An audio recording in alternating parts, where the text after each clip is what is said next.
when lives are on the line. Are there any obvious injuries? These men and women will risk theirs The lad who was driving's got blood coming out of his face. to save yours. RTC trap. They deal with the most serious injuries. The patient is described as bleeding heavily. Directly below his ear. There's a lot of blood there. The most critical illnesses. The reports of a male who's in cardiac arrest, and without any action, the patient will die. The 2 Yorkshire Air Ambulances cover Britain's biggest county. He's fallen 30 foot from the roof. Oh yeah. He's got a big cut to his head. 5 million people rely on them He's absolutely locked in. Okay, good. to deliver cutting-edge emergency medicine Yeah, we're just going to go to sleep. He's not looking particularly good.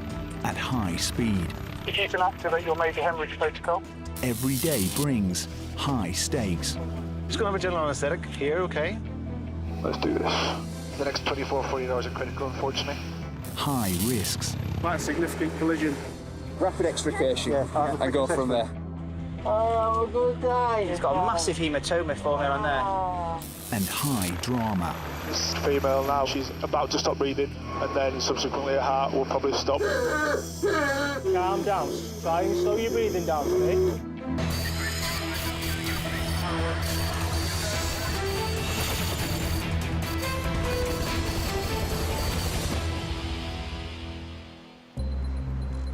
The spa town of Harrogate is famous for its elegant Victorian buildings.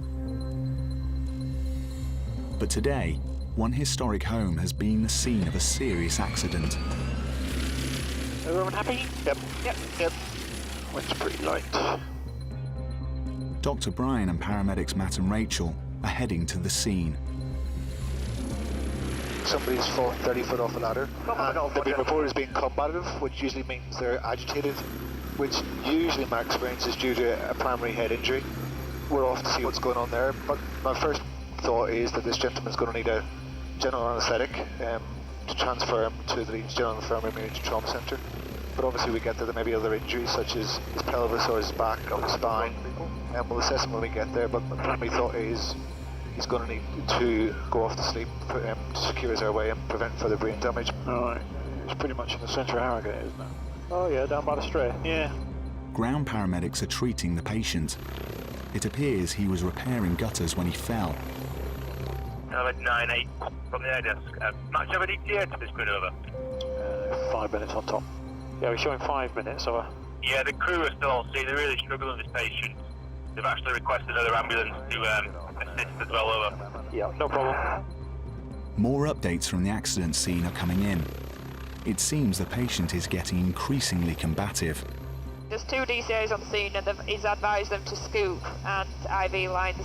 Roger. So you see the building with the scaffolding on it as the trees sweep around? Yes. Yeah, so I was thinking of parking you in this field, just here, but in that top corner. Matt, where's the incident? Right field. See the building with the scaffolding on it? Yeah, got it. Thanks.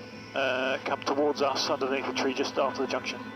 Pilot Scott is landing on the Stray, a common right in the centre of town. Nobody on that top corner. That's on final approach. Alright, that's us committed about there. Just an inch forward so the birds can get out of the way. Happy there? Yeah, it's fine. That ain't London. Yeah, it is. Okay, I'll clear doors. The medics already on scene are fighting to save their patient. Dr. Brian is a welcome arrival. Oh, I tend to be one, yeah? Sorry, I don't. That's okay. Ryan is 31. He has come from up there, the landing, as you see. He's only just really stopped being that combative. We were struggling to hold him down. He's had bleeding from his right ear and his nose from straight away. He was initially talking to us, but his GCS is probably about 8 now. Okay, fine. Ryan has a serious head injury. He fell more than 20 feet. All right, mate. Come on. I'm going to strap you up now. All right. You've got to search. You can't move. Okay, Ryan? Are you out 2 at the bottom then? On, lift. Right. 1, 2, 3. Lift. Come off the ladder about halfway down. Just careful, there's some stuff stuck to the bottom of him. Ryan has a bleed on the brain. Pressure is building up inside his skull and causing his aggressive behaviour. He's been fighting his rescuers. Ryan's workmate is shaken. He saw it happen. So he's going to have a general anaesthetic here, okay? You okay? Yeah, sure. Okay, so you okay? Dr. Brian wants to put Ryan into an induced coma. Let's settle things down a bit. It's a procedure called an RSI, usually carried out in hospital, and it's proven to save lives. But it demands flawless preparation to ensure every step is done by the book. So size 3 blade, a bougie, and an 8. Paramedic Rachel will help deliver the drugs in a precise order. Right, so Rachel's do the drugs. Mike, you want to pass me a kit? Okie dokie. So Rachel, whenever I say it, just all this. Yep. All 3. So it's that one first of all. Yep. Then that one. Yep. And then that one. Right, and all of it for all of them? Yeah. Pre-oxygenation in progress, Yes. nasal cannula Yes. in place. Drugs drawn up and labelled and dose confirmed. It's 100 of rock, Yep. 140 of ketamine, and 200 of fentanyl. Bougie, adult, 2 OPAs, MPAs in the bag. Fine. Scalpel, tracheal dilators for In the a bag. surgical area. Great. Okay. Anyone not happy? Good, go. Ryan's being given a drug to paralyse him. Right, Roxanne. Right, you're at 40 seconds. Then, anaesthetic. Come bougie, please. Bougie. And finally, the team are intubating him. Cords, going through the cords. Tube is on the bougie. I have the bougie. Through the cords, took the bougie out. Bougie's out. Thank you. So he's anaesthetised now, yeah? So just turn that off, would be great. Yeah, that's fine. Both sides, yeah? Yeah. So A's fine, B's fine, C, cardiovascular, blood pressure. We need to keep that high this time. Now it's time to make a run for hospital. Seconds count in head injuries.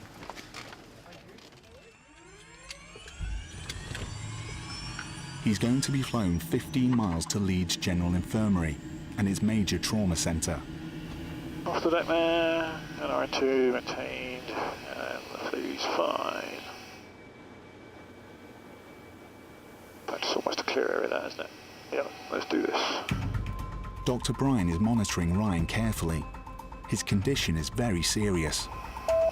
That is from 98, so that's was lifted from Harrogate, routing to LGI.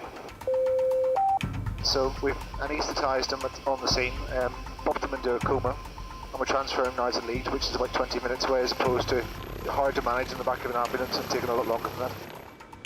His position is such that he's landed and hurt his brain, basically, so he's a brain injury, the severity of which we won't be able to assess until he's had a scan of his injury, and until the sedation's been stopped and he's in intensive care and woken up. The next 24-48 hours are critical, unfortunately. Pilot Scott's a newcomer to Leeds and the rooftop helipad of LGI. I'll top it first, then circle around the winds, run my right 3 o'clock. It's a tricky place to land. 98's finals for LGI. But Scott pulls off a smooth touchdown. Move us down, 98's landed. Ryan is going straight to resus for scans to his head and pelvis. Neurologists have been called to examine him. His life is on the line.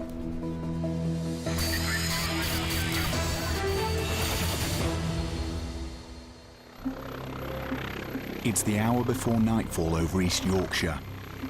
First shift, Daz, and we're off over into dark. Where's this job? I only got Cottingham at Hull, and is an off-duty heart paramedic, saying that both patients are unstable. Cottingham Hull? Yeah. 2 vans have collided head-on on a country road. NS98, we've got 8 minutes to them. Paramedics Tyrone and Daz will be working with Dr. Dave. We've got an RTC where there's 2 casualties trapped within the car. We don't have much further information. We don't know whether it's a rollover, whether it's a high-speed collision. But when you've got 2 people unwell, we have to think of, multi-limb injury and trigeminal injury. So we're dashing. We've just finished at a job in the hospital. We just dashed across to get back to the aircraft, and really we just have to wait and see what we find. It's getting wet outside. It's getting dark, so those are all factors that's going to make it quite challenging to assess the casualty. But it's one of those situations where somebody may end up needing to go to the major trauma centre. 6 minutes. 6. Can you see blue lights in the distance? No, not yet. See, so look beyond the motorway, the air road. In 10 minutes, like a strip of lights going from 6 to 12. But beyond that is blue lights. Yeah, there might be actually, I see what you mean. Like right on the nose. Yeah, I've got it. Yeah, I've got it. Pilot Geoff must identify a landing site in the fading light. So we've got a scene down 12 o'clock. Yeah, got it, mate, on the nose. Standing traffic there, isn't there? Right, happy with that's the scene. Yeah, we're visual scene, we're going to look to land. Yeah, roger, mate, that's it. Oh yeah, right on the side of the field, aren't you, Geoff? Right on the side of the field. Yeah. Right, go for the field and then I'll hop up onto the road if you're happy. Can't see up, mate. Say again? Signpost there and then in front of you. Oh yeah, that's done. All good left, mate. We're all lit up at the side. Good ride, mate. Yep, all good. Thanks, Geoff. The road's closed, so Geoff can land on it. Right, we've landed. The most seriously injured patient was in the front seat of one of the vans. He is in the care of an off-duty paramedic from the ambulance service's rescue team. This is Alan, he's coming out. He was passenger in this one. Two vehicles have collided. Initially got here, he's had no radial pulse, a very poor carotid pulse as well. But because of how he's been slumped over kind of centre console, so I've just not been able to get much. Passenger in the car, seatbelt worn? Passenger in the car, seatbelt worn. Yeah. Driver's still in there because he's mechanically trapped, so the plan was just rapid extrication. Driver's fairly stable. Okay. Rapid extrication. Yeah. We'll get him in where it's warm, start doing a bit more of a practical assessment of him at that point, and go from there. Hi guys, how you doing? We'll just get pelvic binder on quickly here and pelvic then get binder here and then because it's easier 3-6 access. Yeah, that's fine. Alan, my name's Darren. Can you hear me still? Can you tell me where most of the pain is? Down your tummy. Down your legs. Okay. Can you just straighten your legs for us, Alan? Alan Backhouse was on his way back from work when the crash happened. Okay, folks, you can let go of that now. That's perfect, mate. Thanks a lot for your help. The update we got was that there was 2 people trapped on scene with a collision between 2 cars. It appears with 2 vans and it's a high mechanism. It's quite a significant collision. There's an off-duty heart paramedic, Alex. He's been on scene and assisted with the extrication of the patient that we're going to attend to. That's a reduced GCS, possible pelvic fracture. And he's had a blood-clotting drug, TXA, at the moment, so we're concentrating on him. One driver from the other van was walking wounded. He's in the back of another ambulance, and then there's a driver of the other van. He's waiting to be extricated by fire and the supervisor on scene. With our patient that we're concentrating on with a suspected pelvic fracture, it's potentially life-threatening, as we know that we can bleed into that cavity, so we'll treat him as worst-case scenario. It seems Alan is bleeding internally. They must identify his injuries and reduce the blood loss. Alan, is that pain still in your legs, mate? Yeah. Try not to move if you can. Yeah. Right across in your chest as well. Okie. He's being wheeled into an ambulance, so Dr. Dave can see his injuries more clearly. There we go, in a nice warm ambulance now, okay? Cheers, guys. Alan, my name's David. I'm one of the doctors on the helicopter. I'm just putting your clothes off so we can see you. With Dr. Dave now in charge, off-duty medic Alex can stand down. I'm on my way into work, actually, ironically, tonight for a shift and come across it. It looks like 2 vans have collided head-on. The occupant of one of the vans has managed to get himself out, but the other 2 guys have been trapped quite nastily as well. So when I've got here, I've started doing a quick assessment of them and seeing what I can do, but with no kit, I've been quite limited, really. Alan may owe his survival to Alex's prompt treatment, but he's still not out of danger. What's painful, sir? What's hurting? All your chest? Okay. The team have decided to make a dash for Hull's major trauma centre by road. Nasty sharp scratch, sir. They're giving Alan TXA, a drug that reduces internal bleeding. Alan, is that pain still in your chest? Where's the most pain? Is it your hips, your legs, or your chest? Across your ribs there. Okie dokie, we'll try and sort that now. Are you allergic to any medications at all? I'm on metformin. You're on metformin. Okie dokie. Alan, I'm going to give you something for the pain, okay? It can make you feel quite weird and queasy. Okie dokie. We're here right with you and you're absolutely fine, okay? So I'll just give it nice and slowly. Is that still sore in the chest, Alan? Yeah, okay. All right. Down here. And down any pelvis, yeah? Oh, down here. Yeah. Is that sore and pressing your tummy? Yeah. So Ketamine going in at 1834. Daz has given their patient ketamine, a powerful painkiller. It looks like Alan's also bleeding into his chest. It can kill. What does that mean? You're in the back of the ambulance, Alan, okay? It's all right. It's just that painkiller that we're giving you. Have a good day. No, we're not going to let that happen, Alan. Dr. Dave wants a full trauma team waiting when they arrive at hospital in Hull. Hi, is that Hull Resus, please? It says Helimed 98. Hi, we're coming in by road. RTC approximately 1800. We've got the passenger. Injuries. Head injury with a GCS of 14. Potential chest wall injuries.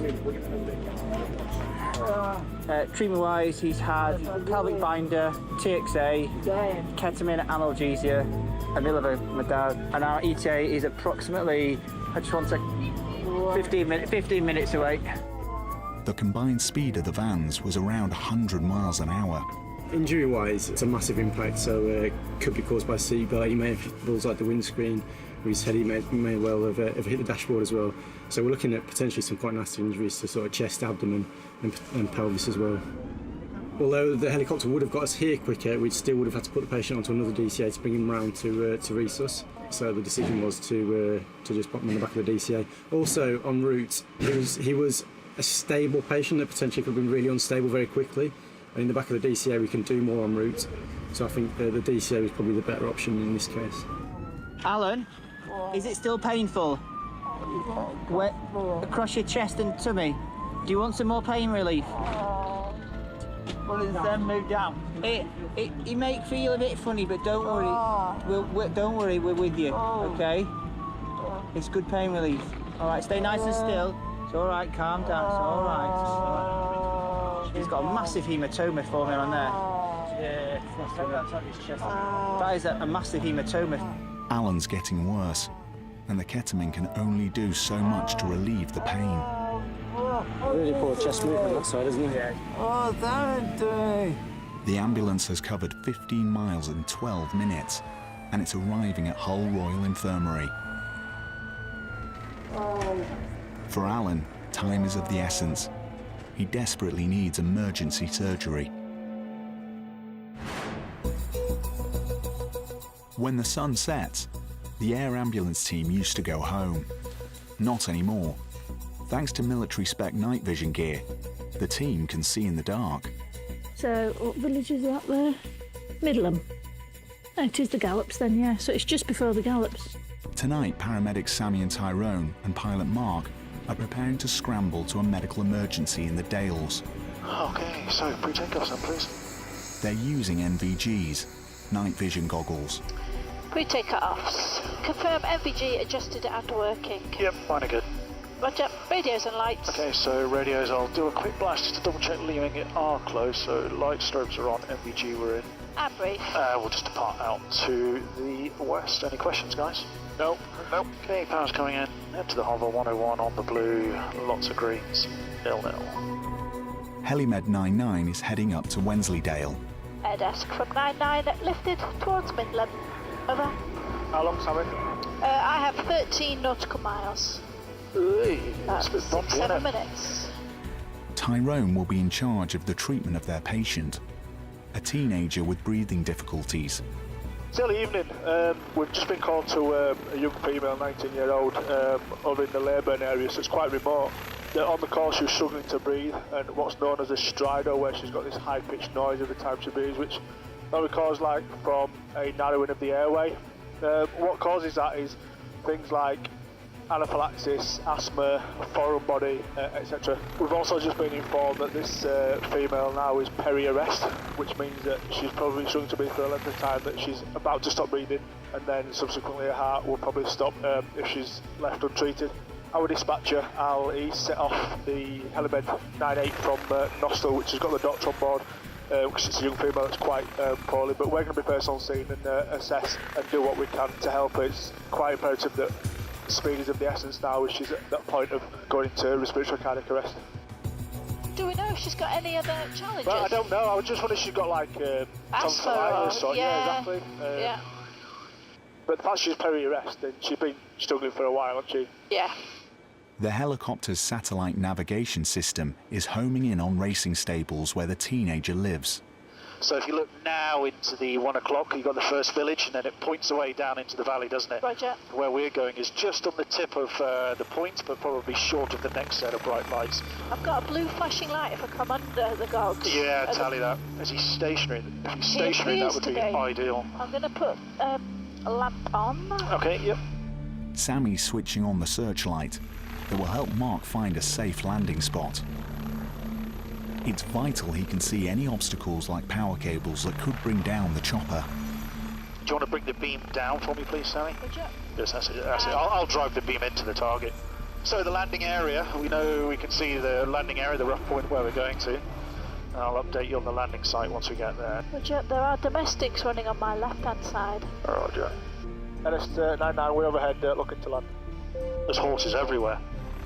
There is somebody stood in my 11 o'clock close that will be in the disc. They need to move. You got a visual with that person at your 12 o'clock now? Yeah, thanks, They Sammy. aren't moving. They just can't see with me saying shove backwards. Okay, I'll just put it down here. Air desk 99 landed. Yeah, we're down. Goes, Matt? Yeah, I'm happy, guys. Lana Burton is fighting for breath. She's a stable girl working with racehorses. Is this your girlfriend, wife, partner? Girlfriend, yeah. We've been going through a bit of crap recently and we're not sure what we're doing at the minute. So a bit of depression, anxiety built in? I think there is, yeah. Okay. Has she ever had anything like this before? I mean, she's had panic attacks. Yeah. She's had asthma. But nothing to this degree? Nothing at this extent, no. 8 million people in the UK have asthma, 12% of the population. Lana, open your eyes for me. Lana, open your eyes. Try and slow your breathing down for me. It kills more than 1,000 people every year. That's it. Nice, big deep breaths for me. Many, like Lana, with no history of severe attacks. Well done. Doing really well, come on. Lana, a little needle in your arm, hon. Lana is in great distress, and if they can't treat her quickly, her life is in the balance.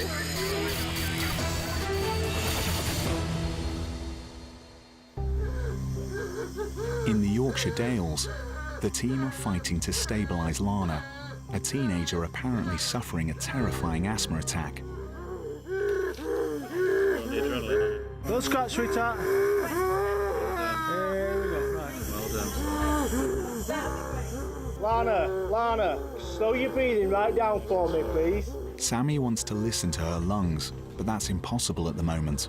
Lana, I want you to stop with the noise from your throat so we can hear your lungs. Can you do that for me? That's beautiful. 2 minutes, let me have a proper listen. Atta girl. Good girl, Lana. Yeah, I know it's scary. Have a look, just gonna have a listen. Well done. Lana. Just nice and quiet for me. Many asthma victims experience panic, Can you do it quietly for me? but now she's beginning to calm down. Wonderful. Oh, Lana, that is so much better. Brilliant. Do you want to bring your legs round the side so you can sit up a little bit for me? Put your feet to the floor. That's it, you can do it. Well done, Lana. Well done. Keep yourself decent. That's it. Hey, Lana. Bring yourself to the edge of the bed a bit. That's it. Now, if you can sit up and straighten. Let me see you. Can't wait to meet you. Helimed 98 carrying Dr. Dave is on final approach to the stables. Right then. Right, sweetheart, just hold that to your face, hon. Can you hold that to your face? This is Lana, she's 19 years old. I've had a chat to her boyfriend, although we thought she was formally diagnosed asthma. Yeah. She isn't, and she doesn't have an inhaler. 20 minutes ago, severe difficulty breathing. Sounds very, very much like a panic attack. Extreme stridor, but all verbal. As soon as you asked her to take the noise out of it, she could do it. Dr. Dave is bringing his clinical skills to Lana's case. Lana, open your eyes again for me. This is Dave. This is Dr. Dave. He's going to have a little chat with you. Is that okay? Sammy's trying to look for something that might have triggered the attack.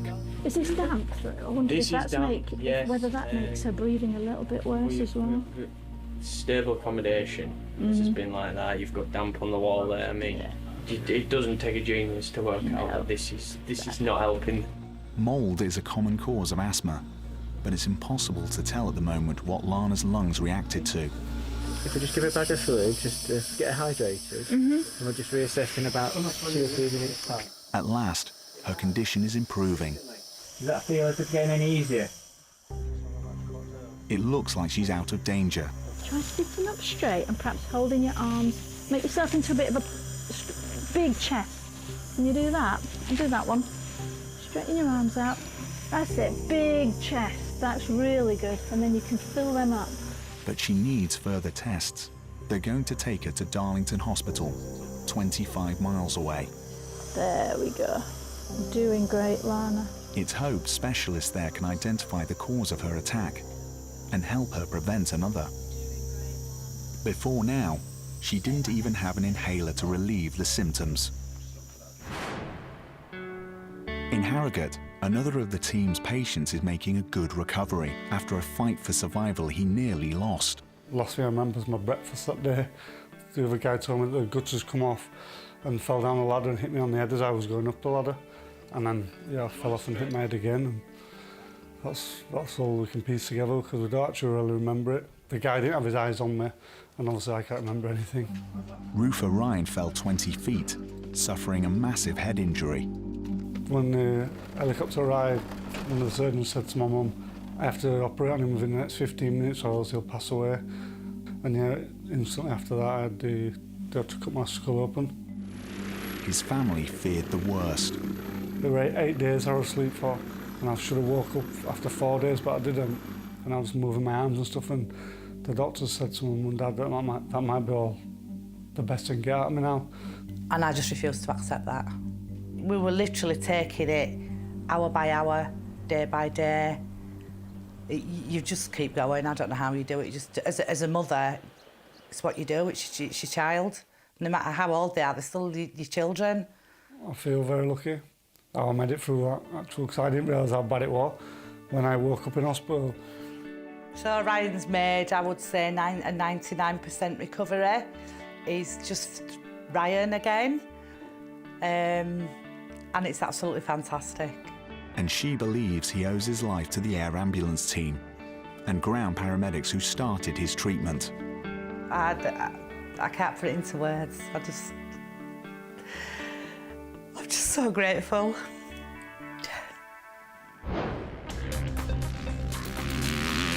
Every weekend, hundreds of bikers take on the jumps at this motocross track near Doncaster. And it's one of the Yorkshire Air Ambulance's most common destinations, with around 20 missions a year to rescue riders who've taken on gravity and lost. Helimed 98 Alpha, Doncaster radar, hello, flash message. Helimed 98 Alpha is just lifted from Nostril. We're routing inbound to the Fat Cat Motor Park, which is inside your zone, just to the east of the A1 at Armthorpe, requesting clearance into the zone. It's a familiar request for air traffic control too. You wonder if they say, not again into Fat Cats. Yeah. Like we do. Helimed 98 Alpha is identified as clear to enter controlled airspace VFR, not above altitude 2,000 feet.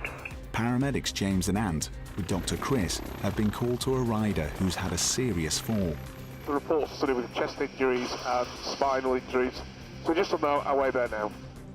For Dr. Chris, the fact that the victim was taking part in a high-risk sport makes it no less important.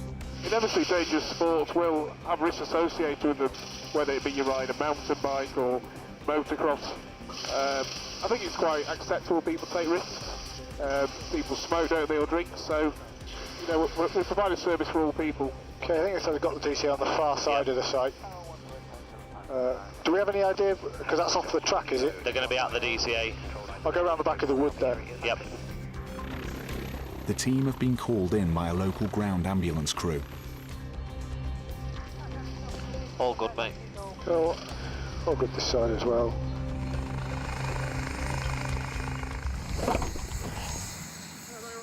All right. Hello. Hello. All right. Just pop that there, sis. Out of the way. Right, this all is right Mark. then. Yeah. Mark's Hello, been Mark. going along at a rate on the straight. He's took his hand off the handlebars to pull his strip of visor off. Yeah. And the wheel's gone. He's gone over the handlebars. Yeah. He's bent double at his head and neck. If this was his back, he's complaining of central pain from here to about here, severe. 49-year-old Mark Parkinson is in a bad way. Another rider saw it happen. Just come around the corner, going down the straight. Bike started swinging out at the back, obviously it just flipped him over, sort of like landed on his head, and then he just kept tumbling then. How does your pain feel now, Mark? The walking seems to be working. It seems to be working, does it? Yeah? Right, I'm just going to have a listen to your chest, OK? Ant is concerned Mark has a collapsed lung. It can lead to internal bleeding and even death. He just couldn't breathe, couldn't get his breath, so he just winded Mark, just winded. Took his helmet off, and that was just the paramedic guy took over from there. I don't think it's going to be anything serious, just a punctured lung. Any pain where I'm touching? But Ant is less confident. Slightly reduced air entry on that side. Breath sounds are a bit quieter on that side. He fears Mark has a spinal injury. He's been strapped to a rigid stretcher and fitted with a neck brace. Right. He came right over the handlebars. Yeah. Yeah. Knock it up. He said there was some tenderness in the your tummy. witness said he bent right in half. That feels all right, and that feels all right. Falls on the track have left some riders with permanent disabilities, as local paramedics know well. It's one of 3 motorcycle parks within Doncaster. This is probably the one we get the most business to, if you like. It is one of the more popular ones, especially on a Saturday and Sunday. You have to have a race day on a weekend on the Sunday. So it's just the practices today. So yeah, it is one that generates quite a lot of riders coming off, really. So I mean, it's going to have to be NT seeing it with the potential chest injury. Well, I mean, that numbness is kind of going up, isn't it? I mean, you've got him immobilised. The team want to fly Mark to the major trauma centre, 20 miles away in Sheffield.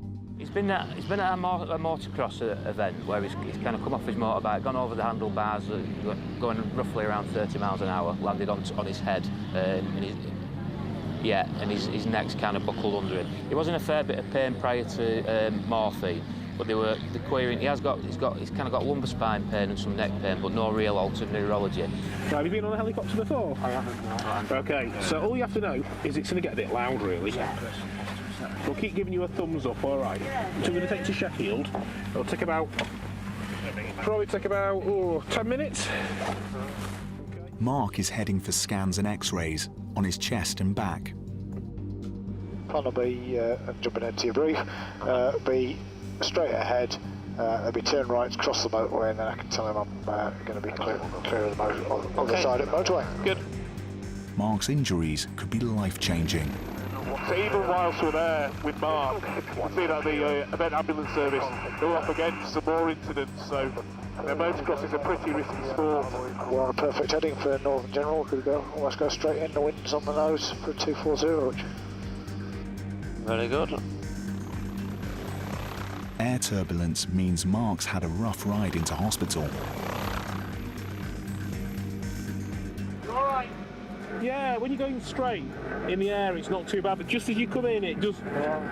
You have to put some fillings back in, will we? Surgeons at the Northern General are on standby to examine Mark and observe his scans. Okay. You all right there, Mark? You still feeling reasonably comfortable? The test results could change his life.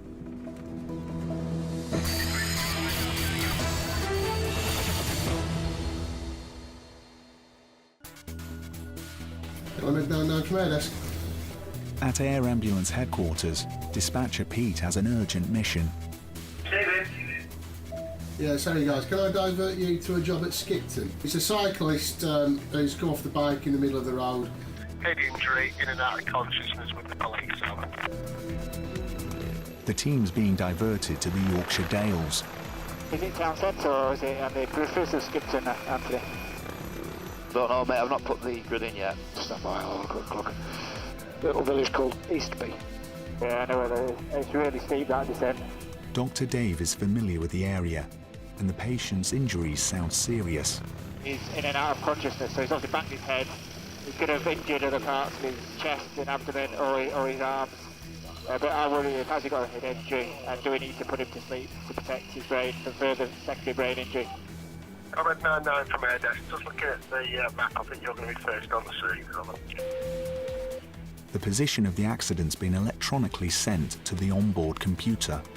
Yeah, that's it. We've got 1 minute to run. We're just looking out for it now. Yeah, show me where the pin is on... D4H, you've got a police car there. Official 1 o'clock. It looks like there's a flat area just down by the wall. You can walk up across the cargo to the incident. It's on a steep hillside. Pilot Harry faces a challenging landing. I'm not promising I can land here, but we'll give it a go. We're right skid upslope, which is our best option. No, that's looking pretty good. Leave us fully down and clear to unstrap, guys. The helicopter has landed on the only area of flat ground. Dave, Matt and Ant must hike to their patient. Helen is an experienced cyclist. Helen, hello. My name's Dr. David. Hiya. Are you all right? No. Oh, I'm sorry to hear on the floor. What's hurting you? My shoulder, my right shoulder, Your my right shoulder? head. Okay. Oh, it hurts. Do you mind if we just check you over and then we'll get you off this horrible floor? I need to be off the floor. We need to get a scoop off the helicopter. So whilst we're waiting for that, we'll just check your breathing, everything. All right. Yeah. But we'll keep you nice and warm. Helen's accident is a mystery. No one saw her fall, not even her riding partner David.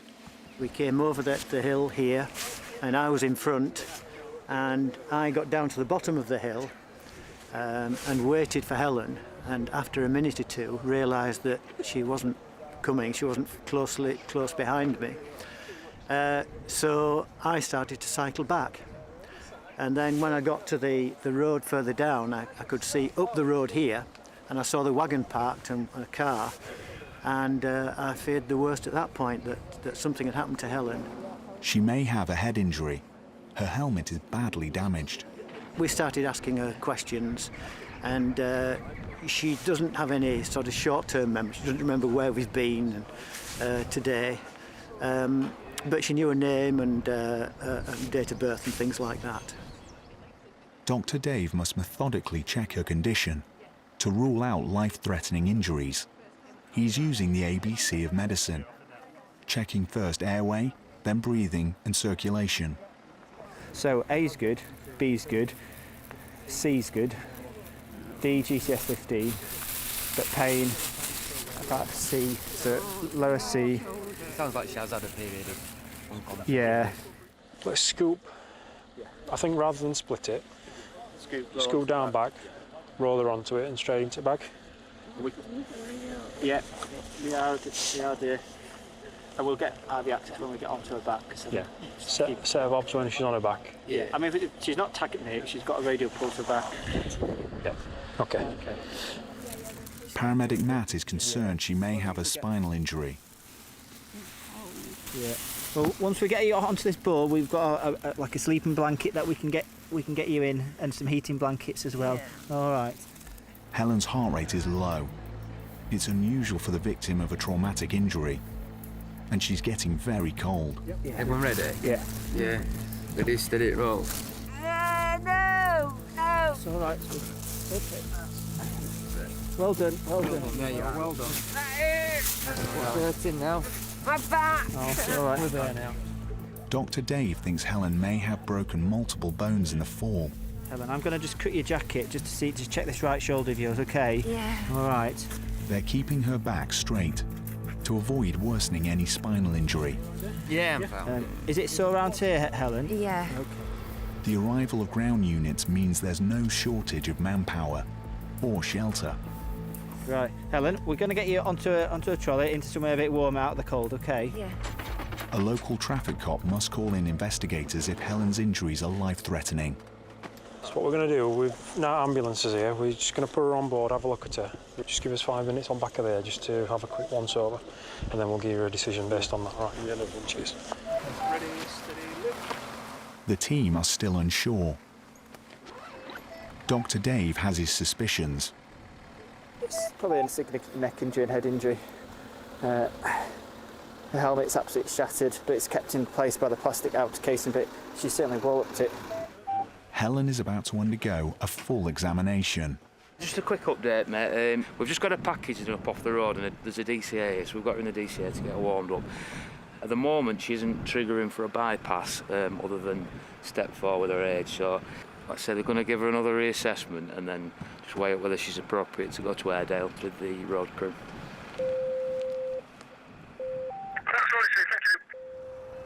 The team have an option to allow Helen to go to hospital by road. She could be arriving at the main A&E unit in the Dales almost as quickly as they could fly her to Leeds. I think we've got head injury that needs to scan. Neck's going to just need clearing. So, I mean, I think I'd be happy to go locally here. If everyone else is happy with that. Yeah. Yeah, cheers guys, see you later. Helen is going by road. Scans will reveal the seriousness of her head injury and perhaps solve the mystery of the cause of her accident. Doctors discover Helen has broken her shoulder as well as her pelvis and 13 ribs. She was also fitted with a heart pacemaker during 3 weeks in hospital. But she still can't remember the reason for her fall. Alan, the van passenger trapped after a head-on crash, was found to have a torn artery in his chest. He needed 2 units of blood and suffered a collapsed lung. His pelvis was also broken. Lana, who suffered a severe asthma attack, has traumatic memories of the night it happened. The bits that I can remember, I'd say I was more panicking. Because I couldn't breathe. I weren't really thinking about anything else. I was just thinking about I need to be able to breathe. She's very grateful to paramedic Sammy. Once I was sat in front of and I was just spoken to and comforted in a way, it did make a massive difference. I can't thank her enough for that, because I think if she wouldn't have been there, I don't know what would have happened, but I'm glad she was there. She has undergone extensive tests to determine the cause, and she's been warned to dial 999 if it happens again. Knowing that everyone came out, you know, to make me better was a nice feeling but scary at the same time, but I'm glad that they both, you know, came out to help. Biker Mark was lucky to survive his accident on a motocross track.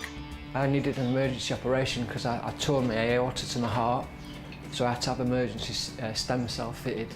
And then I'd actually broken all the bones in my back, and I'd broken all the ribs in my back. When he was telling me all this, I thought he was talking about somebody else. I couldn't believe it, you know, all the things that I'd broken on one fall, because I've done it for a long time, never really done anything that bad before. And he's made a decision. He's giving up biking. I'm pretty much past it now. You don't bend the same when you fall off. I used to fall off loads of times and fly across the floor and that, but now you fall off and it just hurts. And things just break, whereas they didn't when you were a bit younger, so I'll probably just watch my lads now. His new DIY hobby is a bit safer. I hope to get the house finished as soon as I can. It's been a long process, but it's getting there eventually.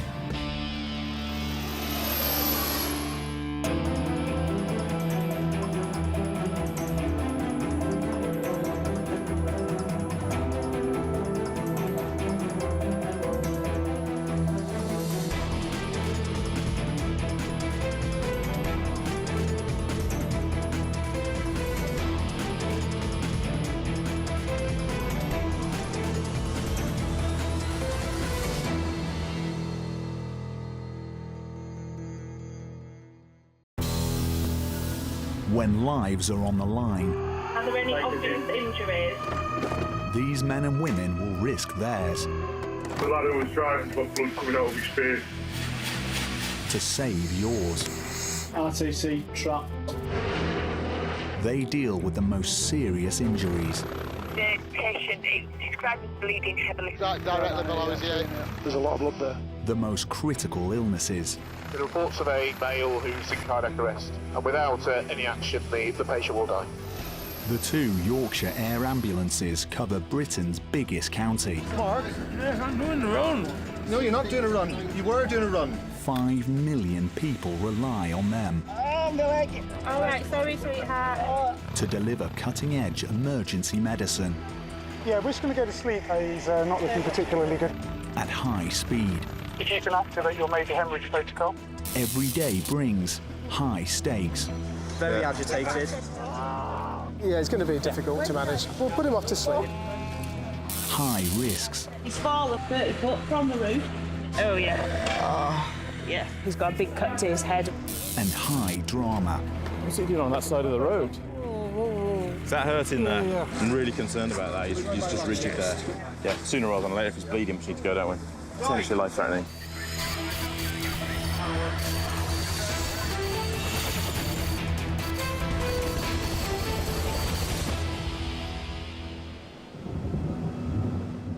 A belt of thunderstorms is battering Yorkshire with high winds, rain and lightning. They can bring down a helicopter, but Helimed 99 must try to find a way round them. There's the lights, and your brake. We're going to go out towards the north. Just missed that shower on the way. Pilot Geoff's mission is to get Dr. Jez and paramedics Pete and Andy to a serious bike accident near Hull, but a storm lies in their path. Go around the back of it, mate. Go around the northern side of it. The storm cloud towers up to 30,000 feet. One's heading straight for where we're going. I know, you're right, yeah. Marvellous. It could prevent them reaching their patients. We're after Hull, or to the eastern side of Hull, where a motorcyclist has been in a collision with a van. Listening to the call, he sounds quite poorly. He was moaning and groaning. Thunderclouds can tear helicopters apart. Lovely rainbow. Geoff is skirting the storm. Which way is it heading? Is it heading east? Yeah. You want to get hit by that, do we? No, not if we can help it. You ever been hit by lightning before? No. It puts holes in things.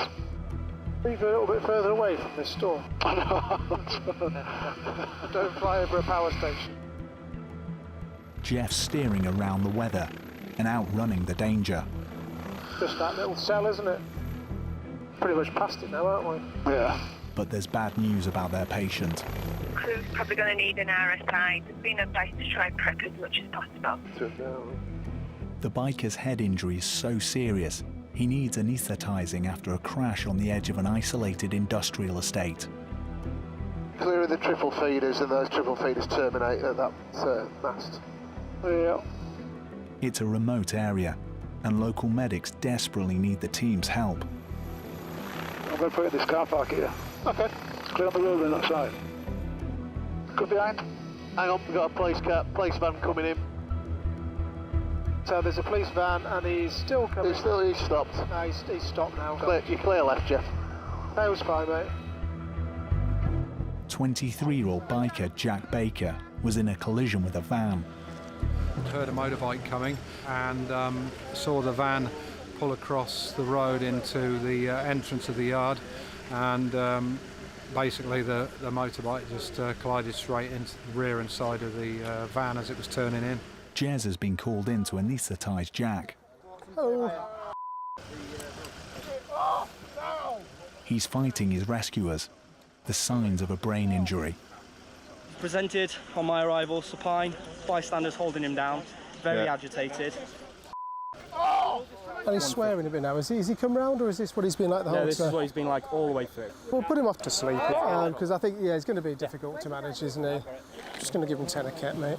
Putting Jack to sleep is the best treatment for a brain injury, but it's a critical, potentially dangerous procedure. So he may just hopefully calm down a little bit. So we're in the process of just getting everything set up to put this young man off to sleep. He's swearing and telling us to go away, which is quite a good thing because it implies some higher brain function, but he's quite difficult to manage. They're going to perform a complex medical procedure, normally carried out in a hospital, right here in the road. This lad looked like he was being really sort of obnoxious and telling us to F off. The fact of the matter is he's probably got quite a significant head injury, and that can change how people perceive things. He's probably the nicest guy in the world normally. RSI drugs drawn up, we've got them here. So we're going to call him 70 milligrams. He's got a good blood pressure, so we'll go 3, 2, 1 in terms of doses. Paramedic Andy will assist Dr. Jez. So that's all of the fentanyl. Rock's going in now, so just time me a minute. He's being sedated, then paralysed with drugs. So that's good, everything's good. Last minute. So what can we see? Grade 1 view, bougie. Then Jez slides a tube down his windpipe to make sure his airway is kept open. Okay, bougie's through the cords, tube over the bougie, please, mate. One wrong move could kill their patient. You got the bougie? But Jez is an expert. Tube's gone through, bougie out, please, mate. Jack is now deeply unconscious. It will allow his brain to rest. You can let go now. He's not. Yeah, he's not going anywhere now. No, I've got him. Patient RSI'd at 2041. Just loading the DCA now. Intensifies they're going to take him to Hull. I'm going to clean up and we'll give him a chance to set off, and I'll give you that with an ETA in about 5 minutes. So. They're driving their patient 15 miles to Hull Royal Infirmary. It will give Jez more room to work on his patient. Hello, it's Jez, one of the doctors from Helimed 98. Bringing you an adult male trauma. He's got head and neck injury. He was agitated. He's anaesthetised. Be about 20 minutes. Thanks. Cheers. Bye. Jez is trying to work out why Jack is so badly hurt. There's some damage to his bike, but it's not catastrophic, and equally to the van, it's not massively damaged. So that would imply that the kind of forces involved weren't too bad. By putting him to sleep, controlling his oxygen and his carbon dioxide, it just makes everything safer and easier. The major trauma centre is on standby for Jack's arrival. His condition is critical.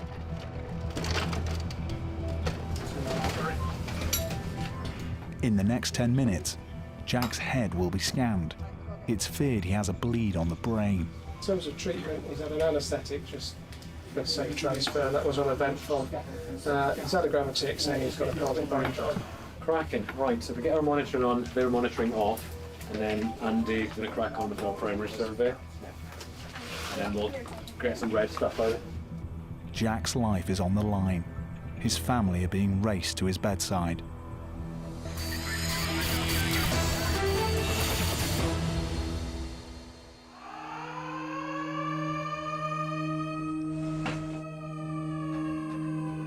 Foot set DH1033. Radios and lights. Radios, speaking to leads, I'll change the Doncaster probably, and lights on. Helimed 99 is heading east to the coast. Are you all securing the back? Yes. Okay, that's good. Dr. Sarah and paramedics Al and Andy have been called to a seaside resort. We've been deployed to Bridlington. I understand that somebody has fallen 30 feet onto a concrete surface. We don't know a whole lot more than that, so we don't know if they're awake or unconscious or what injuries they've got. We're heading in that general direction now. It's a 15-minute flight. If you fall and you land on your feet, it can be quite significant because essentially a shockwave goes up through your body, and so you can pretty much break most things, you know, your legs, your pelvis, your spine, up into your neck. If you land on your head, obviously that's a slightly different situation. You'd be really quite unwell. Certainly wouldn't sustain a brain injury, would be unconscious, and worst case scenarios, they may have died. Okay, 1 minute to run, 2.8. Starting to sort of look, see if I can break anything out, just having a look. So there's a sort of white building, isn't there, in there? Maybe a DCA in the 12 o'clock. Yeah, right there is outside. something in the car park, isn't there? It seems like it's parked a long way away from the building, though, if you'd fallen off the building. Yeah. There's a guy in red by the silos in that top car park. Yeah. It's probably right where you want to be. They're circling a builder's merchants where the accident has happened. 99's identified scene, descent to land. It's a tricky landing site for Pilot Lee. The yard is full of stock and plant that could be blown by the downwash. Might get a little bit dusty on the left wing, mate, but that shouldn't be a factor. Okay, just watch that crane boom as you go in. Yeah. Okay, all clear on the left. There are domestics going on the right-hand side, shouldn't be a factor, won't be a factor. Now, how are we doing on the left, mate? You're fine my side, there's plenty of room if you want to go a bit left. Yep, we're clear on the right. Dust and debris from building work are making Lee's job harder. You might need to do a com wash when you get back. He's landing his medics at the door of the building, where their patient is lying. Right, we're down. Head escort 99's landing scene. The man was a contractor, using this cherry picker when he fell through a skylight. Thank you. Now then. He's fallen 30 foot from the roof. Obviously fractured wrist there. There's nothing obvious pelvis leg-wise. That's 94, but he has got more hands. He's listened to his chest, equal bilateral reduction of the chest injury. 19-year-old Harvey Usher is a former soldier. He'd only been in the job 2 weeks. He's critically injured. I'm Sarah, I'm one of the doctors from the ambulance, all right? I'm just going to have another quick look at you. Right, does this hurt when I touch? No, don't shake your head, just say yeah or no. Are we all right? Awesome tattoos, by the way. Deep breathing for me. Good lad. Ground paramedics are working to help stabilise their patient. Does that hurt? No. So A's good, B's good. He's got no crepitus. He's got equal chest expansion. His pelvis feels fine. His belly is soft. It's non-tender. Does this one hurt at all? No. Does this one? Can you wiggle your toes for me? Good lad. After falling from such a height, Sarah is concerned Harvey may have a life-threatening injury. But at this stage, there are few obvious signs of exactly what it may be. We just wrist that way at the moment. Both arms. Both arms. Yeah, they're both really painful. Both. How did you land? I don't know. You don't know? You can't remember falling. But escaping with just broken wrists sounds too good to be true. This lad's actually fallen through the roof, kind of 20 foot this direction, landed on the floor, and then he's actually walked to here.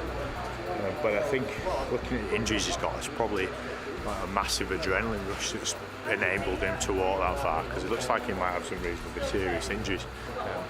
So we just need to get him stabilised and then fly him down to Hull to the major trauma centre. Harvey, we're just going to give you some morphine. Are you allergic to anything? No. Are you on any medicines from the doctor? No. Are you a fit and well person? Yeah. Yeah. How old are you? Normally. 19? Yeah. Whippersnapper, you shouldn't have outrun with you when you're 19. They need to keep his spine rigid, so they've not moved him. Now it's time to examine his back. Harvey? Yeah. We're just going to ever so slightly roll you this way, leave you close behind, okay? You let us do everything, all right? Sorry, darling. What's that, the wrist? Yeah. Okay. On the back of my head, I've got the cut. On the back of your head? There. Then they discover a major head wound. He's got a big occipital. Oh, yeah. Yeah. It's a really big occipital. Really boggy. It looks like Harvey has fractured his skull.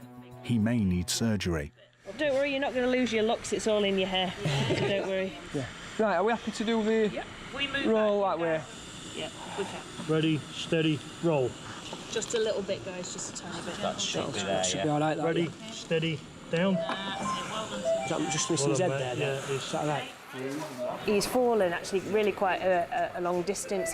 He was above this roof in a kind of cage and he stood onto something that has just given way underneath him, and he's fallen all this distance to the floor, so probably 30 foot, something like that, and it is a concrete floor. He's got a big cut to his head, or a couple of big cuts to his head. It looks like he's broken both of his arms as well, so he's really quite sore. Ready, steady, lift. We've splinted the bits that we think are broken and put a needle in, given him some painkillers and some anti-sickness medicines, and we'll take him off to hospital and they'll scan him and see what he's actually done. Harvey is being flown 30 miles to A&E in Hull. Okay guys, so it's just going to be straight into the hover, straight direct and then flying away because of the dust and fog hazard. Okay, power coming in. He's lucky to have survived, but his life could still be in the balance. We've put a trauma call in and we've told them what's happened. So they'll do a top to bottom look and then they'll send him for a CT scan and some pictures of his wrist as well, just to see whether he's got any internal injuries. I mean, certainly he's got quite a nasty head injury externally. There's nothing to suggest that there's nothing inside, but you never really know. So only the scans can tell us what's actually happened. His two colleagues looked really terrified. I think they presumed that he was gone. From seaside town to East Yorkshire's biggest city has taken just 14 minutes. AS99 finals, all royal. Got the DCA. What I'll do, mate, is I'll probably land just a little bit long and then reposition. Roger. Okay, forward and down from there. Okay, I'm going to go down on that, mate. Go. Their patient's outlook is uncertain. Okay, we're down. In the next hour, trauma consultants will deliver their verdict on Harvey's case.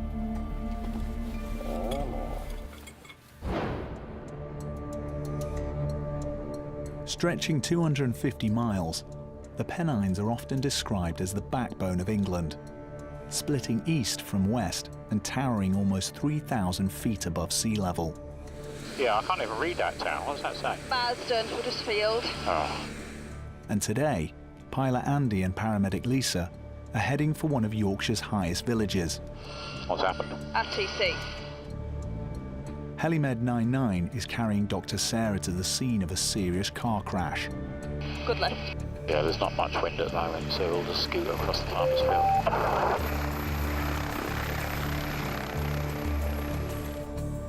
We're just heading off to Marsden, which is the border between us and the Manchester area. The only information we've got so far is that a car's left the road and gone down a ravine. So there's a lot of people heading towards that at the moment. So hopefully we'll get some more information when we arrive to see how many patients are actually there. Many roads in the Pennines run along ridges with long, lethal drops feet from the tarmac. NS99, have we got an address for this detail and any more patient info? 999 controllers have pinned down the location of the crash. Yeah, I'm suggesting it's down Redbrook Clough. And the last one, the patient was conscious of breathing and it's still in the car over. Where's the sea? Right, you see where the road is? Me? Yeah. Oh, yeah? A paramedic was heard to say. That's quite off. No, do you want to land on the bit just behind the ambulance over? Yeah, I will do. The car has left the road and careered a quarter of a mile down a ravine. Can see a post on my side. Right, yeah, they're running parallel. I think we're clear over bit we're going. Right, it starts to roll away my side, don't go any further left. You clear out. NS99 landed. The team's patient is trapped in her hatchback. It's a tricky hike down to her. Joan Mills is a retired NHS manager who has miraculously survived a terrifying multiple rollover. How did she do it? They're resurfacing the road. Flying Dr. Jez lives nearby. He had his kit in the boot of his car and raced here to help. She's rolled it a few times. Okay. A bit of pain in her upper thoracic spine, pain in her lower spine, which is getting worse, but that's a nice game. Is that all she's got? That's really good, isn't it? Dr. Sarah is taking over her care. Hello, love. Hello. I'm Sarah. I'm one of the doctors. Sorry to meet you like this. I do apologise, but I could do with just popping a tiny needle in. Oh, well, there you're fine, aren't you? To be honest, you've got to... care manager. So you've got lots of experience in that. Yeah. It's sort of payback, really, isn't it? For many people, I'm sure you've done it before. It looks like Joan has had a lucky escape, but she may have more serious life-threatening injuries. So, are you still working or retired? I'm 78. Oh, my, you're retired now. You don't look 78. I don't have grey hair, I'm a bit of a freak. Paramedic Pete and Dr. Jez are trying to plan Joan's rescue. Plans at this end, Jez. Have a look over there. We can carry up there if we need to. They've got nibs. Yeah. So we're just going to get some analgesics. Joan suffers from arthritis. Now it's feared she has a serious back injury. She's going to be strapped to a rigid spinal stretcher. Receiving, go ahead. Hey, Charlie, is the plan still up as well? Yeah, affirmative. Fire and rescue have sorted out an extrication route. So the plan is to get her on the MIBs, carry her onto the road, and I'm going to get the DCA to drive up and meet us over. I'm behind you, Joe. It's vital Joan is handled with extreme care. Oh, that's right, that's not... One wrong move could damage her spinal cord. Her arthritis and previous surgery to her back could have weakened her vertebrae. She's got a very good volume radius. Has she still? I couldn't feel one on the other side, but she's had so much surgery on it. Local firefighters will carry Joan up to the road. She looks less pasty than she did in the car. She's complaining of belly when I've not really had a look at that. The team need to decide which hospital is best for their patient. Clinically, are you happy with it to go to Huddersfield? We don't, we're just debating that. Yeah. She's rolled about 3 or 4 times coming down here. As soon as we're here and she's been here long enough and she's freezing, we're going to get, I suggest we get her on the aircraft, wrap her up and fly to Leeds.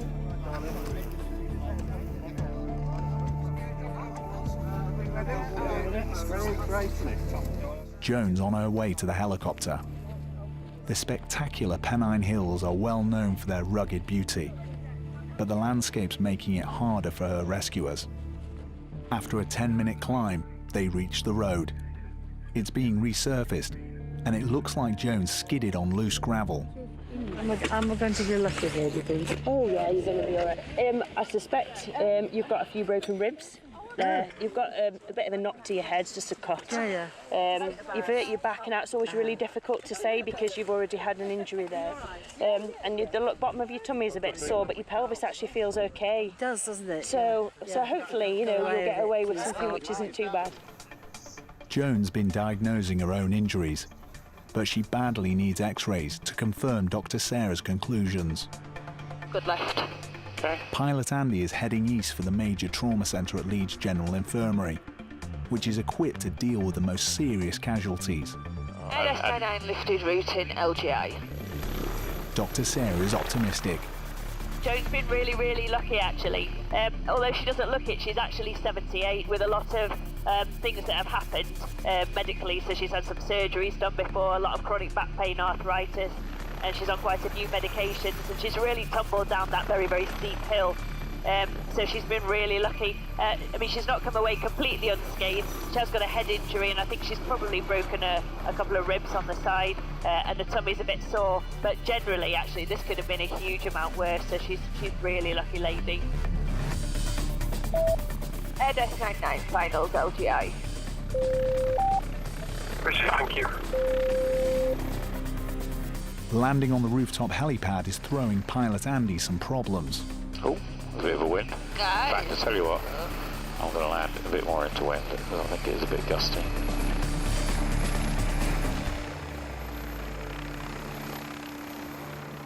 At last, Joan is on her way to resus. So this is Joan Mills. She's 78 years old. She's a single occupant of a car, restrained driver. She's got bilateral rib fractures. They tended to palpate, but good bilateral air entry. And she knows exactly what you're talking about because she is a retired practice manager. Okay. A new generation of NHS nurses will be treating her. But tests are about to reveal Joan's injuries are worse than they appear.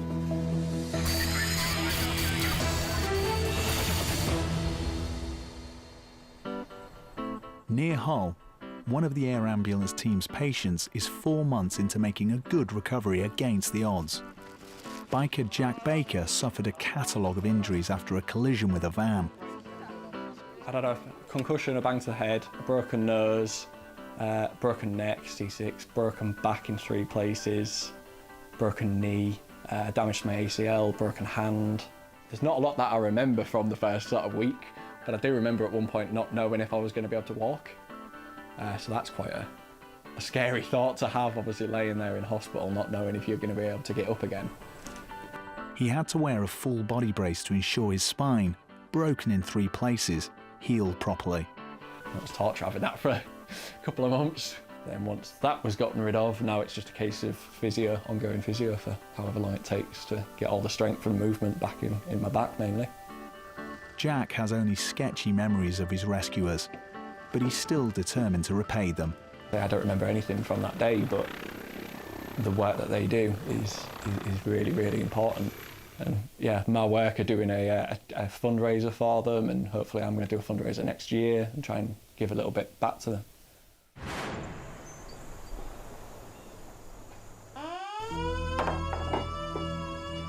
The siren means scramble at the Air Ambulance base. Car's coming in. In 2 minutes, the team are off the ground. A little bit of a climb, but not too much, I think. Andy is today's doctor. We're en route to an RTC in Bradford. The information that we had was that someone's actually trapped in the vehicle, and we think that they've been pinned. We have to be very concerned that there may be significant life-threatening injuries with that degree of mechanism, and that they're pinned and trapped. Okay, so we've got 1.9 miles, 1 minute to run. A car's crashed head-on with a truck. You got it? No, call it. It's at your 7 o'clock right now, just behind us. Keep going around and you'll see it. Pilot Lee will have his work cut out landing here. Got it, thanks. Yep.